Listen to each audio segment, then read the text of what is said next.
Hey guys, Ty here. We're going to do a video right now, and we're going to do a reaction video of how something I wanted to try doing. I found this video online, Family Guy. So we're going to watch this video, and that's about it. Are we even recording? I can't tell if we're recording. I haven't used this camera since Christmas, so give me a break, guys. I haven't used this camera since Christmas. This is when Family Guy commercials peaked. This NFL moment brought to you by Family Guy. What do you think you're doing? No means no. Oh, yes. Stop. Do it again. Family Guy. Sundays on Fox. No, my bad. This is the real peak. Cheetos! Oh, that's just wrong. There is no runner better than Neil Peart. It ain't easy being cheesy. Now that is an ad. Family Guy is the type of show to go above and beyond when it comes to commercials, real or fake. Heck, that Super Bowl ad alone must have cost them about $2.5 million back in the day. So today, I'm going through every single commercial Family Guy has ever created, parodying every kind of company you can think of, from the small fry to moderately large companies to massive corporate giants. Starting on the small side with Peter's favorite thing in the world, beer. Hey guys, do you like beer but can't get drunk from beer? Try new vodka beer. The can Vodka says beer? Inside is 12 ounces of vodka. The best part is your wife will never know. Honey, I'm so proud of you, cutting down to one beer a night. Take off your underwear. She don't know. This might look like a joke ad, but vodka beer technically is a real thing. Yeah. It's just a chicken or the egg situation. Which came first, Family Guy ad or the no doubt weird tasting beer? Vodka isn't really Peter's drink of choice, though. That would be Pawtucket Ale. And in the episode Pawtucket Pete, he actually got to make his own ad for it.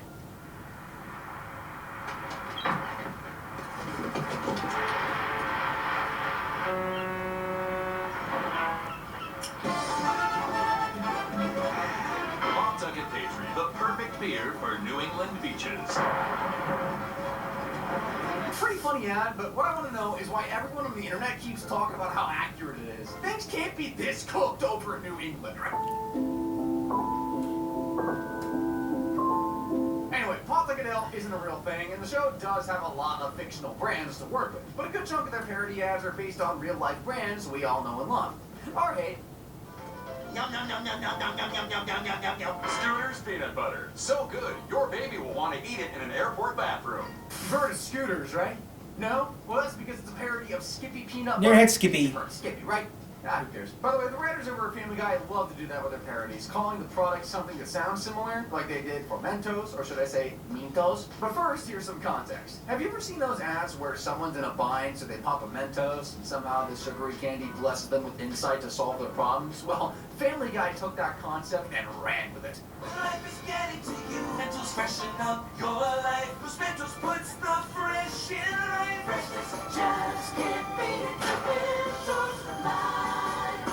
Mentos, the fresh maker. These commercials are stupid. They don't make me want a Minto. Totally ineffective. Marshall, Lincoln. If you're wondering why Lincoln didn't get his brain splattered, this was the first season of Family Guy. They still had some restraint back then. Now, it's always easy to pick on the small companies, although that last one was worth $3 billion. Okay, maybe a small stretch. But Family Guy does not stop there. Now, Subway. we move on to parodies the moderately large companies out there. Remember when I said Family Guy had some restraints? Well, by season 4, that was pretty much out the window. They were much more comfortable doing stuff like this. Hey, is that new butter substitute? Sure is. True, it has half the calories of butter or margarine. Yep. Can I have some? Get your own. Take that, you. Oh, what the hell? Joke's on you, I have hepatitis. This is also a parody of an ad from Country Yankees, Crock. all except the stabbing part, the hepatitis, and the cursing. Although that probably goes without saying. This next butter ad has Country Crock.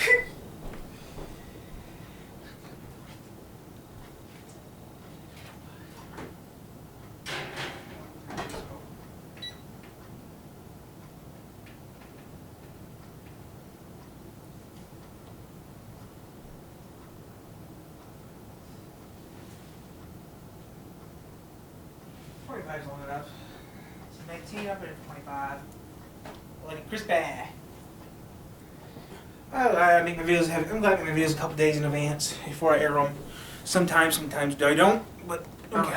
and should unironically be turned into a real ad. I replaced Peter's Can't Believe It's Not Butter with butter. I can't believe it. Looking back, I think it may have been real butter. Your husband murdered 3 children. Margarine is so convincing it drives you crazy enough to murder your family. It could totally work as an ad. Anyway, another thing Family Guy loves to do is throw random jabs at restaurant chains. Sometimes it's just a one-off scene. Applebee's. I worked there. Grab the dinner mitts and let's go. Whoa. That was an historic season. Excuse me, I think my steak is overcooked. This is Applebee's. It definitely was overcooked. Applebee's. Drink your blue drink and shut up. It was really subtle, but I don't think Family Guy cares for Applebee's, the kind of people who go there. Sometimes Hey, I worked there. should work their super subtle jabs into the episode, like the episode where Meg becomes an alcoholic. To be fair, she only started drinking to fit in. We just don't have anything in common with these guys. We don't need anything in common with them. Ugh, don't go crazy. That was just lucky.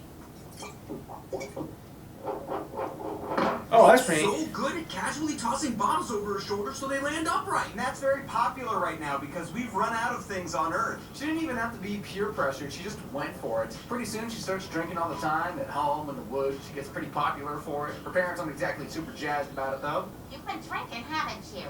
No! Get off my back. Yeah, I think she's doing booze. What should we do? She's just being a teenager. I found this in her room. My little girl's a drunk. Oh my Taco God. Bell, yuck. We go wrong. I know this isn't supposed to be an ad, but now I want some Taco Bell and beer. This next ad, on the other hand, made me want some freshly baked bread. What was going on in here? Windows are steamed up and Subway's making the bread. What's going on in here? Making the bread, sir. Get back to making sandwiches with the shiniest turkey on earth. Subway, have it your way. If your way is very wet. Funny they should be saying that. Meg's windows were all foggy because she'd had a very disturbing, sexy dream about Santa Claus. What the heck? Are you ready for me, Meg?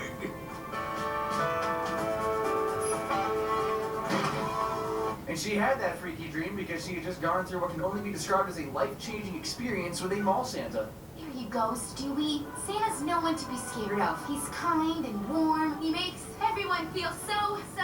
What are you doing? You look like Mom when she sits on the washing machine. What would you like for Christmas, little boy? Shut up, everyone! Just shut up! Tennis? I don't... What just happened? By the way, the name of this episode is Christmas is Coming. Back to the ads. Here's another one where Family Guy makes fun of Subway some more. You're done. Clean up your locker. I'm totally screwed. Like those guys who had to come up with a new ad for Subway. I'm Mike. I like sandwiches and people my own age. Subway, please don't think of...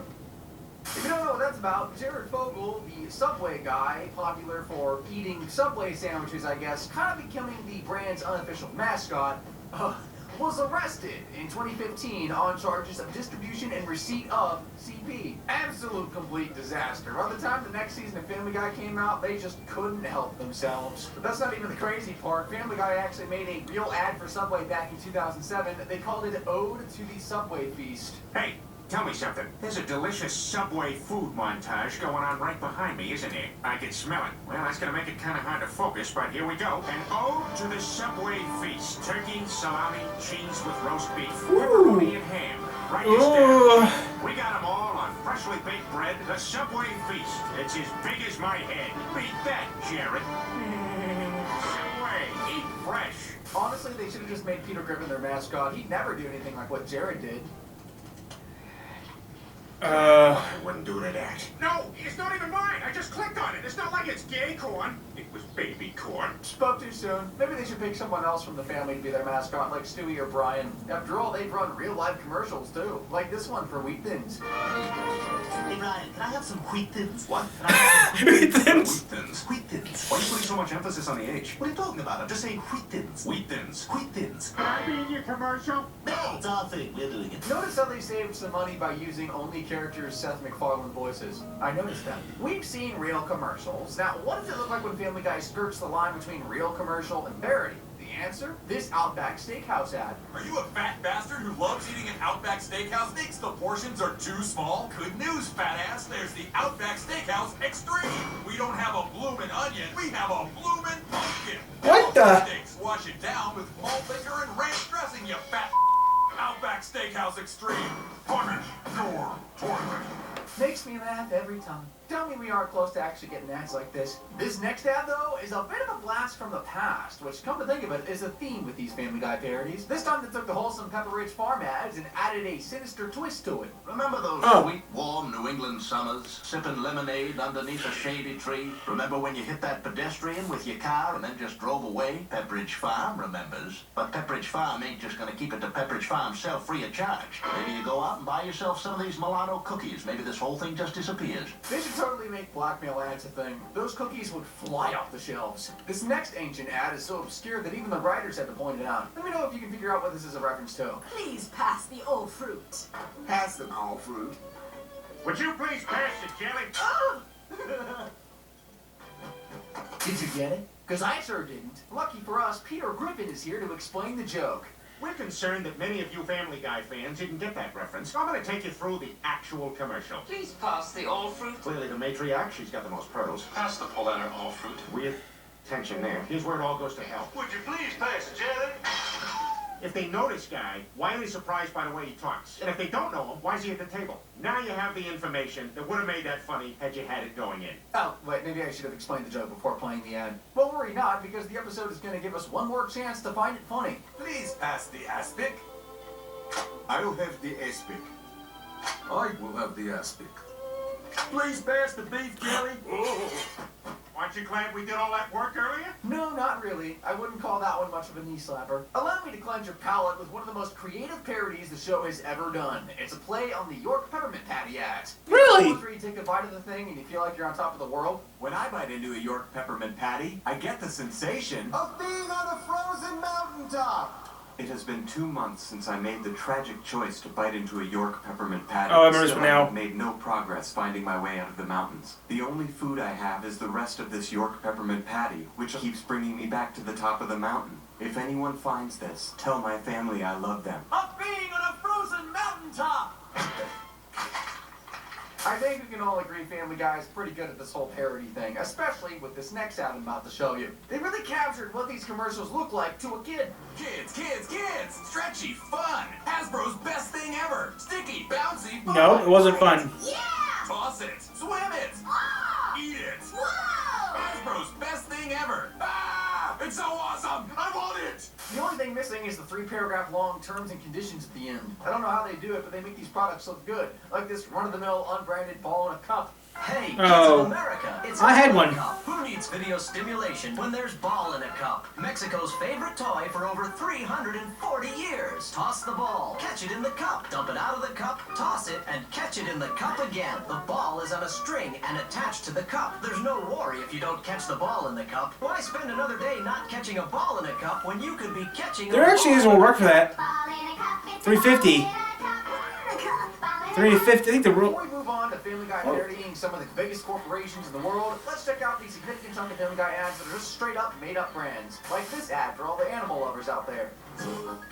Monkey Farm, come and have a howling good time. The only drive-through monkey farm in northern southern Rhode Island. After a prolonged litigation, we're finally open again. There's a fair amount of paperwork to allow for extra time. Keep your windows rolled up, cause the monkeys are known to strangle kids. Goes Monkey Farm. Now open pending how it goes. This ad doubles as a joke and a real-life warning. Those monkeys do not play around. Now, if you're an animal lover who stays at home because they don't want to get their ear ripped off, Dial Cross Species is the brand for you. Do you and your dog use the same soap? One of you is damaging your hair. Really?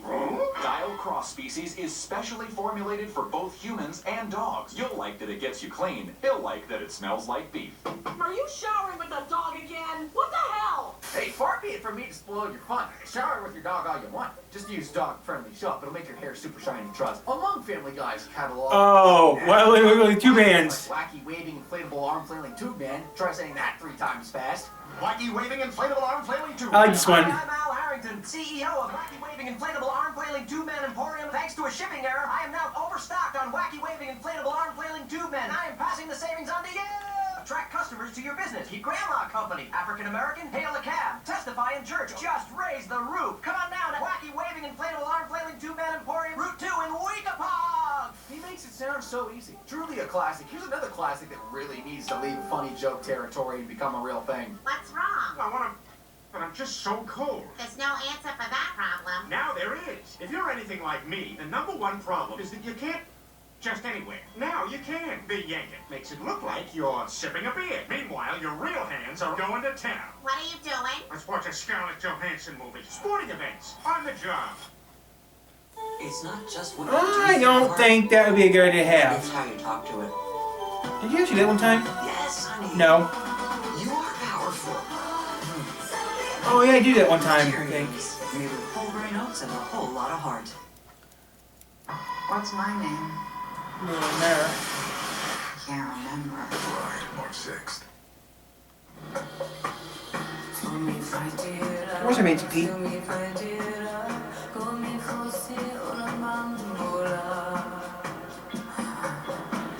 I wish I could make my own stuff. I'm kind of tired. You got What you you're only about work to two see months. may be difficult to watch. It's a real accident, caught on tape. Yeah, it's your car. Fortunately, our client... What's going on under that blanket? You'll never know. Family Guy's got the opposite of ads that should be made real, by the way. I'm talking about ads for some of the most cursed services that should never exist. Like fracking fingernails for cash. Everyone has fingernails. Everyone wants cash. Send us all your fingernails. We'll send you some cash. It's just fingernails. Don't expect much cash. Our service never fails. Take the cash. Don't ask why we want your fingernails. We might be building a fort with them. Ew. You get the cash, we get to build a fort with your fingernails. If you ever see anyone on the internet asking for your fingernails, just know they're gonna do something a hell of a lot less innocent than make a fort with it. I'm gonna continue this round of cursed ads with this one. Hey, are you lonely? Do you like to party with hot girls? Horsing around with fat guys. Give us a call. I'll be on the toilet wearing a t-shirt so long I have to hold it under my chin while I wipe. You know what? Who am I to judge? I'm sure someone out there is having nasty dreams about Peter Griffin. Another flavor of ads Family Guy loves to parody is everyone's favorite TV medical commercial. We've hardly done anything since we made that fiber commercial. Had to use code words for pooping. Wow, Brian, I've never felt so regular. You seem exceptionally active while maintaining proper body health. Just 2 spoonfuls a day to stay regular and active. More coffee, Stewie? Oh dear, that was a mistake. You're about to be active, currently active. Cut to the shot of them stirring the product into water. Gurgle Max. Take a massive comfort. Oh, there's regular on the carpet. Hey, at least that one looks like it works. Maybe a little bit too well. This next medicine, though, you couldn't pay me to put it in my body. Refrigerator Meg here. Diabetes has you down. Get your insulin levels up. Pancresta. Pancresta may cause heart disease. Do not take Pancresta if you plan on becoming pregnant. Smoking Pancresta may mimic the high of heroin. Snorting Pancresta may amplify experience. Pancresta may cause intense scientific breakthroughs. And since we're here, why not? We'll do a bunch. Lame losers should not take Pancresta. Pancresta makes opiates look like AB aspirin. If you're wondering why Meg looks like that, well, let's go on a bit of an ad-filled detour. In the episode Girl Interneted, the family go to StreamingCon 2019, and together they watch a live program about getting internet famous. But Peter has a challenge for the speaker. I bet you can't make my daughter Meg an internet celebrity. Dad, stop. Everybody hashtag FridgeBodMeg. Dad, I'm trending on Twitter. FridgeBod Meg. Hey, I guess no publicity is bad publicity. To celebrate his daughter's virality, Peter does a real quick ad for one of his sponsors. I say we celebrate by eating Triscuit pizzas. You can make them with ingredients you already have in the house. What does it taste like? Ugh. It's like I dropped a tomato in some hay. Triscuits. Make sure you have a drink nearby. I don't think Peter gets how this ad thing is supposed to work. While all that is happening, Brian and Stewie are having a drive, but then he makes the awful mistake of switching to NPR. My guest today is a music writer who has written a book about the history of hip-hop. Stewie's loss. Hip-hop has its roots in the Black Baptist Church. That was just what the doctor ordered. You can't write a history of rap without mentioning Gil Scott-Heron. I'm counting this as the worst commercial ever for NPR. With his car absolutely totaled, Brian is in need of a new ride, but after getting laughed at by the mechanic for owning a Prius, he decides to go for something manlier. A Hummer. That thing's big. It's night now. Back home, Peter decides to help Meg on her journey to become internet famous. Yeah, it's one of those episodes where Peter actually likes his daughter. They even have a bit of a daddy-daughter bonding time thing. Now that you're an internet personality, you gotta build your brand. Is there anything you can do? I can Is there anything you can do in front of your dad? shuffle a deck of cards with my We're taking your bedroom door off the hinges. After that traumatizing exchange, they decide on Meg eating like a complete freak to entertain her audience, and she transforms into Refrigerator Meg. While that's going on, Brian and Stewie are pretty much living inside a Hummer ad. 5 different stations playing Kiss. It's nice of you to once again drive me to daycare. I just hope I don't get branded a Hummer guy. I like how when you cut to an outside shot, Sam Elliott is narrating your drive. When you take a talking baby to daycare, you move mountains. If the mountains won't move, drive right over 'em. Hummer. This is probably the nicest thing Family Guy has ever had to say about a car. I'll get back to this soon. For now, Meg is taking the whole junk food thing a bit too far, and she ends up facing the consequences. Drink the corn syrup! Yeah! We gotta get into the hospital. She gets diabetes and becomes the spokesperson for diabetes medication at Pancresta. Look at that, full circle. But what happens to Meg in the end? Well, she didn't stop eating, and that did not bode well for her feet. Refrigerator Meg here. French fry sandwiches on point. Yeah. Sugars and starches are the bomb. She gets both feet amputated. That, and feeling bad for making everyone fat, Meg decides to give up the refrigerator lifestyle. And then she gets a feet transplant, because this is an episode of Family Guy. So, what's the moral lesson here? That's right, Family Guy does funny ads, like this next one. I took Zambrex for 15 years, till I learned the benefits of Sanguelto. The last thing I want to do is have a stroke. Thanks to Sanguelto, I can eat potato salad with the confidence of someone who's 12% less likely to suffer a stroke. I can snuggle with my wife underneath the fireworks. I left her for 6 weeks to realize I was too old to bed the type of women that would make such a separation worth it. Grinding it out till one of us has that stroke that you don't come back from. Thank you, Sanguelto. Yeah, that one was kind of dark, actually. Never mind. These strange-sounding medications sound like actual brands, don't they? But Family Guy would never parody an incredibly wealthy and incredibly powerful, massive company, right? Wrong. As a matter of fact, they do that a lot. So let's move on to the massive corporate giants they've made fun of, starting with pharmaceutical powerhouse Pfizer and their product, Skyrising. In the episode The L Word, Quagmire starts dating a local librarian, and for some unholy reason, the writers decided that this would be the episode for one of the most